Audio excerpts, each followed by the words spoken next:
माझ्या मर्जीबद्दल विचार करू नका, नाहीतर तुम्ही माझ्या प्रश्नाचं उत्तर आधीच दिलं असतं, प्रिया किंजलची गोष्ट आठवत म्हणाली. आता पुढे दुसरं बोल, राज शांतपणे म्हणाला. हे ऐकताच प्रिया दुःखी होऊन बाथरूममधून बाहेर निघून गेली. तेव्हा राजने रागात तिथे असलेल्या बकेटला लाथ मारली. तो लगेच कपडे बदलून बाहेर आला आणि प्रियाला पकडून म्हणाला, खूप झाले. मला सतत तडकावण्याची, स्वतःपासून दूर ठेवण्याचा तुझा हा शौक इतका जास्त आहे ना, तर मग दूरच राहा. माझ्याबरोबर या खोलीमध्ये सुद्धा का राहतेस? माझ्यावर संशय करतेस ना, तर सोड मला. का मला सहन करायचं? मी कधी तुझ्यावर संशय केला? जेव्हा तू समरसोबत हसत होतीस, त्याच्यासाठी जेवण बनवत होतीस, त्याच्याशी गप्पा मारत होतीस, मी केला का तुझ्यावर संशय? राज रागात अशी गोष्ट बोलून बसला जी त्याला कधीच बोलू नये होती. तुम्ही हे माझ्याबद्दल असं विचार करता का? प्रिया आश्चर्याने आणि वेदनेने म्हणाली.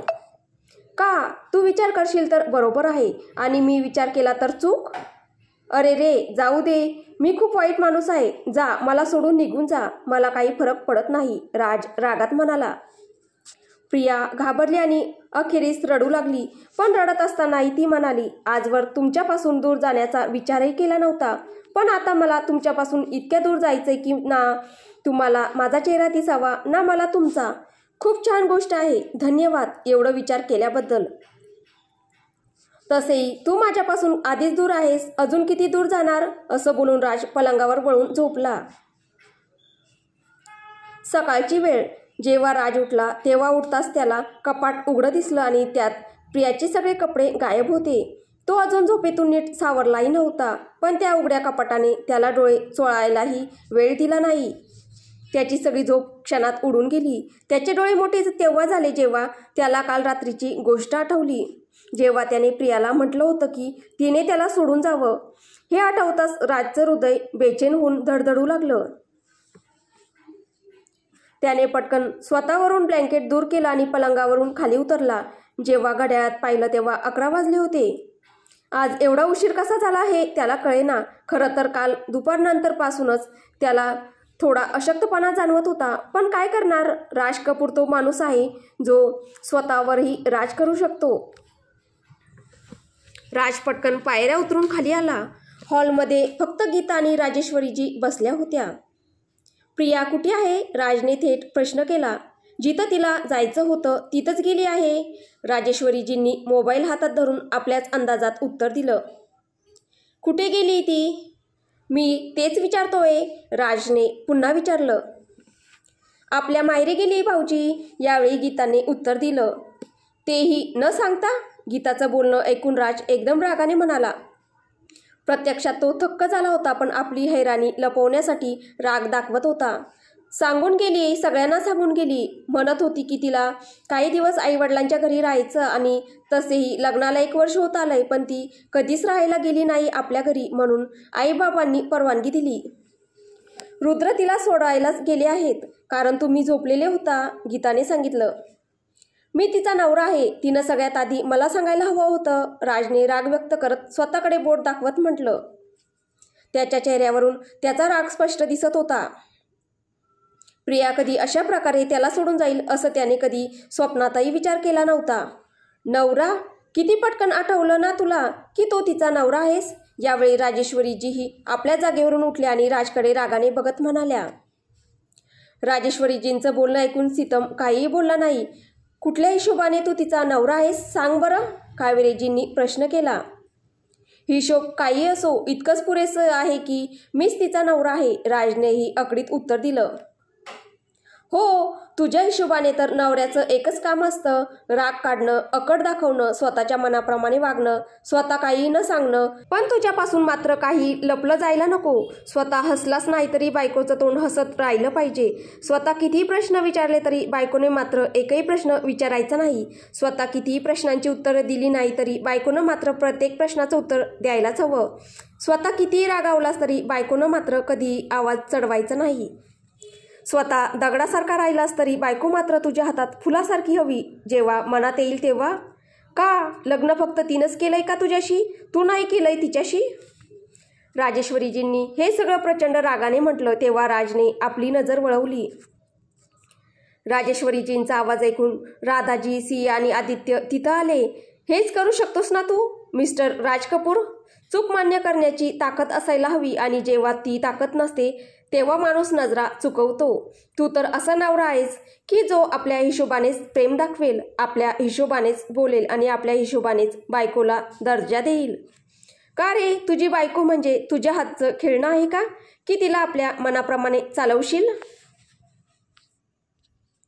सगळ्यांनी राजेश्वरीजींना एवढ्या रागात पाहिलं तेव्हा गीता आणि सियानं त्यांना शांत करण्याचा प्रयत्न केला, पण त्यांनी दोघींनाही हात दाखवत थांबवलं आणि म्हणाल्या, मला आज अजिबात थांबवायचा प्रयत्न करू नका. या मुलाच्या अकडीला झेलून झेलून सगळेच थकलेत आणि आज प्रियाही थकली आहे. ती या घरात सून आणि याची बायको होऊन आली तेव्हापासून मी तिला रोज रडताना पाहिलंय. या मुलानं कधीच तिची कदर केली नाही, ना लग्नाआधी ना लग्नाच्या दिवशी, आणि त्या दिवसापासून आजवर यानं प्रियाला फक्त आपल्या हिशोबाने वापरलं आहे. आई, यावेळी राज जोरात ओरडला आणि मग मोठ्या आवाजात म्हणाला, मी कसाही असो पण मी त्यांच्यातला नाही जो कुणाला वापरतो. ती माझी बायको आहे, काही टिश्यू पेपर नाही की मी तिला वापरलं आहे. ओ, वाईट वाटलं, चुकीचा आरोप लावला मी. पण जे तू करतोस त्याचं काय? जेव्हा तू म्हणतोस की ती तुला आपल्या मनाप्रमाणे चालवायचा प्रयत्न करते, तुला बदलायचा प्रयत्न करते, तुला आपल्या बोटांवर नाचवायचा प्रयत्न करते, हे सगळे आरोप खोटे आहेत का? अरे, ती बिचारी निरागस मुलगी तुझ्या प्रेमासाठी तुझ्या मनाप्रमाणे चालते आणि तू म्हणतोस की ती तुला बदलायची इच्छा करते. राजेश्वरीजींच्या या शब्दांचा प्रहार राजला सहन होत नव्हता. खरं सांगायचं तर त्याच्या विरोधात कुणी बरोबर बोललं तरी त्याला ते कधी पचत नसे. आज ती पहिल्यांदाच माहेरी गेली, तेही उदास चेहरा आणि ओलसर डोळे घेऊन. तिनं मला काही सांगितलं नाही, पण मला चांगलं ठाऊक आहे की तिच्या जाण्याची खरी कारण तूच आहेस. आणि मी तर म्हणते ती तिथंच राहो जोवर तुला नवरा होण्याचा खरा अर्थ समजत नाही. हो तर, जशी तुमची आणि तुमच्या सुनेची इच्छा. मी तर असा आहेच आणि तसाच राहणार. असं बोलून राज रागाने वळून गेला. ओ मिस्टर राज कपूर, जर तू राज कपूर आहेस तर मीही राजेश्वरी कपूर आहे, तुझी आई. तुझी अक्कड माझ्या हाताच्या नखा एवढी सुद्धा नाही. जोवर माझ्या सुनेला तू मान सन्मानाने आणि प्रेमाने परत आणणार नाहीस तोवर मी तुला लिहून देते, मी तिला इथे येऊ देणार नाही. हा तुझ्या आईचा शब्द आहे तुला. राजेश्वरीजींनी बोटांनी चुटकी वाजवत रागाने म्हटलं. राज थोडा थांबला होता पण परत पुढं सरकला. तो आपल्या रोबातच हरवला होता. तो परत आपल्या खोलीत गेला आणि कपाटाचं दार जे उघडं होतं ते जोरात आपटलं आणि म्हणाला, ज्या पद्धतीनं गेलीयस ना त्याच पद्धतीनं तुला स्वतःलाच परत यावं लागेल. माझा विश्वास मोडलायस तू तर मीही तुझी अपेक्षा पूर्ण करणार नाही. रागात बोललेली गोष्ट तुला यावेळी खरी वाटली तर वाटू दे, मी काही तुला समजवायला बसणार नाही. मी तुला फोन सुद्धा करणार नाही. राहू शकतेस ना माझ्याशिवाय तर राहा, मी सुद्धा काही मेलो नाही तुझ्याशिवाय.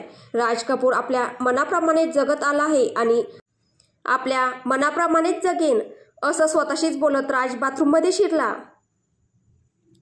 दुसरीकडे प्रिया आल्यावर तिचे आई बाबा खूप आनंदी होते. रमण ड्युटीला आधीच निघून गेला होता त्यामुळे तो प्रियाला भेटू शकलाच नाही. पण इतक्या लवकर येण्याचं कारण विचारल्यावर प्रिया काही क्षण आपल्या वडिलांच्या प्रश्नांवर शांत राहिली.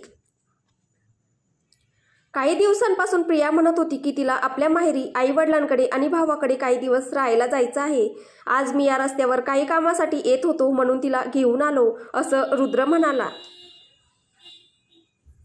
प्रिया शांत असल्यामुळे रुद्रने उत्तर दिलं. रुद्रने हे बोलत प्रियाकडे पाहिलं तर प्रिया डोळ्यांनी त्याला धन्यवाद म्हणत होती. रुद्रही तिला पाहून हलकेच हसला. चला, कमीत कमी तिचं मन तरी झालं. नाहीतर मला आणि तिच्या वडिलांना वाटलं होतं की सासर आणि नवऱ्याकडून तिला एवढं प्रेम मिळालंय की आपल्या घरच्यांना तर ती विसरूनच गेली. प्रियाच्या आईने प्रेमाने प्रियाच्या डोक्यावर हात फिरवत म्हटले, आता तर खूप दिवस राहणार आहे आई, मला तुमच्यासोबत राहायचं आहे. तुमची रमण दादाची खूप आठवण येते. प्रिया आपल्या आईला मिठी मारत भावुकतेने म्हणाली. हो रे बाळा, जोपर्यंत थांबायचं तोपर्यंत थांब. राजेश्वरीजींनी तर तुला येण्यापूर्वीच फोन करून सांगितलं होतं की त्यांची सून जोपर्यंत इच्छिते तोपर्यंत ती येथे राहील आणि आमच्याकडून कुणीही तुला काहीही बोलणार नाही, असा आदेश दिला आहे त्यांनी. प्रियाच्या आईने हसत सांगितलं. काही वेळानंतर रुद्र प्रियाला तिची काळजी घेण्याचं सांगून तिथून निघून गेला. रुद्र गेल्यानंतर प्रियाने रमणला फोनवर आपले येण्याचे सांगितले आणि नंतर आपल्या आईवडिलांशी गप्पा मारायला लागली. पण मन तरी तिच्या फोनमध्येच होतं. ती आपलं राजचा फोन येण्याची आतुरतेने वाट पाहत होती. पण वाट पाहण्याची आतुरता वाढतच होती. तरी फोन येत नव्हता. ती थोड्या वेळासाठी तिच्या त्या खोलीत आली जी या घरात तिची होती. खोली तशीच होती जशी ती सोडून गेली होती. प्रियाच्या आईने चांगल्या प्रकारे सांभाळून साफसफाई करून ठेवली होती तिच्या खोलीची. पण प्रियाला त्या क्षणी या सगळ्याचा काही अर्थ नव्हता. तिचं मन आणि विचार तर फक्त तिच्या खोलीतच होते, म्हणजेच तिच्या आणि राजच्या खोलीत. आता ते उठले असतील, कदाचित कळालं असेल की मी येथे आले आहे. आईंनी, गीता दिदींनी तर नक्की सांगितलं असेल ना. पण फोन का आला नाही अजून? खरंच त्यांना हवं होतं का की मी त्यांना सोडून येथे यावं? किंवा राग आला आहे का? पण जर राग आला असता तर फोन केला असता. फोन नाही करत म्हणजे त्यांना हेच हवे होते. आता ते किंजलशी भेटतील का? फोनवर बोलतील का? राज, कृपया माझा विश्वास तोडू नका. खरंच तुम्ही माझ्यावर प्रेम करत नाही का? फोन न येण्यामुळे प्रियाचे विचार कुठून कुठे पोहोचले. ती रडत रडत पलंगावर वळत होती. तिच्या तक्रारी राजकडे होत्या, पण शिक्षा तर ती स्वतःच्या डोळ्यांना देत होती. दुसरीकडे राज नाश्ता न करता घरातून निघून गेला होता आणि गाडीत मागच्या बाजूला बसला होता. गाडी चालवणारा ड्रायव्हर होता. प्रियाला माहीत नव्हतं, पण राजचीही मनस्थिती तशीच होती. तोही वारंवार आपला फोन तपासत होता. कुणाचा फोन येताच तर तोही विचार करत होता की काश प्रियाचा फोन आला असावा. पण जेव्हा प्रियाचा फोन नसायचा तेव्हा त्याला खूप राग यायचा. राग त्यांच्या डोक्यावर भारी झाला. म्हणजे दोघांना एकमेकांचा फोन यावा असं वाटत होतं, पण फोन न आल्यानं एक रडत होतं आणि एक रागावत होतं. राज वारंवार आपल्या जवळच्या जागेकडे पाहत होता. त्याला ती रात्र आठवली जेव्हा तो जयपूरसाठी प्रियासोबत निघाला होता. ती त्याच्याजवळ बसलेली होती, त्याच्या खांद्यावर डोकं ठेवून, आणि त्यानेही प्रेमाने तिच्या कपाळावर चुंबन घेतलं होतं. हाच तो क्षण होता जो त्याला आठवत होता. किती दिवस झाले होते ना त्याने प्रियाला गळ्यात भरून घेतले नव्हते, ना तिच्या कपाळावर चुंबन केले होते, आणि ना प्रियाही त्याला मिठी मारून झोपली होती. ती गेली होती पण फोन एकदा पण केला नव्हता. म्हणजे तिला खरंच जायचं होतं ना. माझ्याशिवाय फरक पडत नाही असं वाटतं की इतकं व्यस्त झाली की फोन करण्याची वेळच नाही मिळाली. घरात माझ्यापासून अंतर तयार केलं होतं, आता काय फरक पडणार? माझ्यावर राग आला का? तू म्हणतेस की मला खूप प्रेम आहे, असं दाखवायचं होतं तुझ्या प्रेमातून. काही हरकत नाही, तुला त्रास देणार नाही. दूर जाऊन आनंदी राहायचं आहे तर का त्रास द्यावा तुला? ज्या गोष्टीवर रागावली आहेस त्या गोष्टीवर मी 10 वेळा सांगितलं की आपल्या दोघांमध्ये कुणीही नाही आहे, पण तू तरीही मान्य करत नाहीस. मी काही सांगत नाही त्यामागे काही कारण असू शकतं ना. जो खरंच प्रेम करतो तो प्रेम करण्यासोबतच समजूनही घेतो, पण तू मला समजूनच घेत नाहीस. प्रियाबद्दल मनातच राज विचार करत होता आणि आपल्या हॉटेलपर्यंतचा प्रवास पार करत होता. पण नंतर काय झालं काय माहीत. त्याने फोन काढला आणि कॉल केला, पण प्रियाला नाही तर रुद्रला फोन केला. कारण त्याला माहीत होतं की रुद्र प्रियाला तिच्या घरी सोडायला गेला आहे. काय गोष्ट आहे? आज राज नावावरून कोमल नाव तर ठेवले नाहीस ना तू? आज कशी काय आपल्या मोठ्या भावाची आठवण आली? रुद्रने कॉल उचलतच विचारलं. कुठे आहात? राजने त्याची गोष्ट दुर्लक्षित करत विचारलं. ऑफिससाठी निघालो आहे. रुद्रने पण फक्त एवढंच सांगितलं. ठीक आहे, राजने म्हटलं.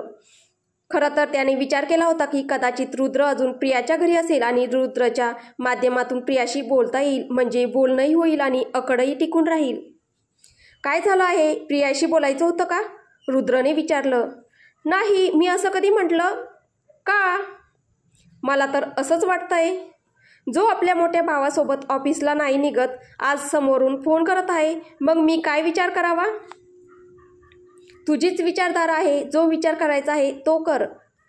अशी गोष्ट आहे तर मग मी काय विचार करतोय ते तुला सांगू का? रुद्र म्हणाला. मी विचार करतोय की तुझं नशीब छान आहे आणि प्रियाचं नशीब वाईट. हो का? कारण तिला माझ्यासारखा नवरा मिळाला आहे म्हणून का? राज रागाने हलके हसत म्हणाला.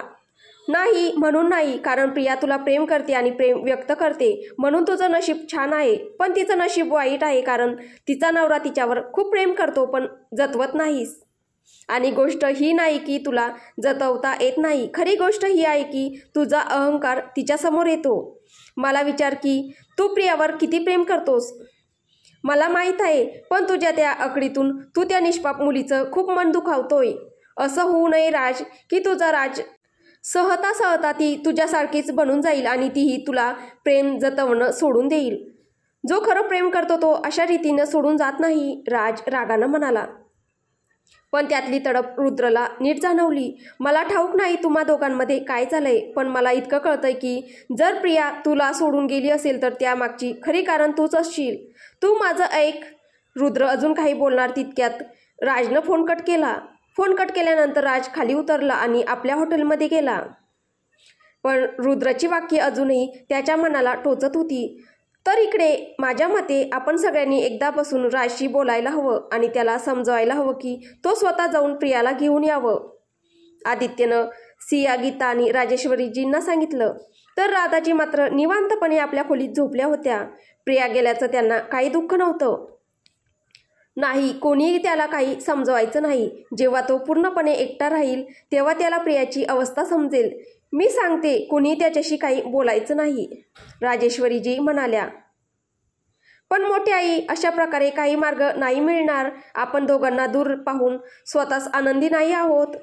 आदित्य म्हणाला. त्यांना आनंदी पाहायचं असेल तर थोड्या दिवस दुःखी राहा. मी राजची आई आहे. मला चांगलंच ठाऊक आहे की तो आपल्या पत्नीवर किती प्रेम करतो. तो प्रियाशिवाय राहू शकत नाही. 2-3 दिवस अकडीत राहील, नंतर स्वतः जाईल तिला घेण्यासाठी. पण त्याला हे जाणवू द्या, हाच माझा हेतू आहे. आई म्हणाली. आई अगदी बरोबर बोलत आहे. जेव्हा एकटेपणा भोगेल तेव्हा आपल्या भोळ्या बायकोची आठवण त्यांना भुरळ घालेल. भाऊजींना नाही का? गीता म्हणाली. ठीक आहे, तर आता राजवर राज पाहू. आणखीन काय? आदित्य थोडा मजाक करून माहोल हलका करतो, तर सियासोबत सगळे थोडे हसतात. आता पुढे काय होईल हे आपल्याला पुढच्या भागात पाहायला भेटेल. तुम्हाला ही कथा कशी वाटते आहे कमेंटद्वारे नक्की कळवा. कथा आवडत असेल तर व्हिडिओला लाईक करा, शेअर करा. कथेचे पुढील भाग ऐकण्यासाठी आपल्या चॅनलला सबस्क्राईब करा. धन्यवाद.